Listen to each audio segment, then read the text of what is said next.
genunchii ei goi. Și nu...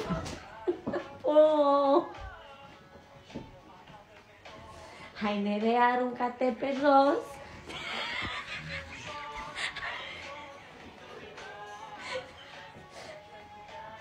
Telefonul pe patele meu și pe muzica mea. Merg pe vădor și sufletul pentru o femeie cum ești tu.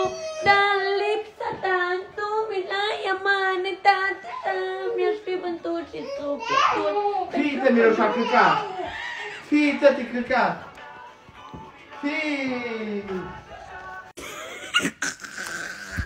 Nu puteam să lipsim și noi după asta.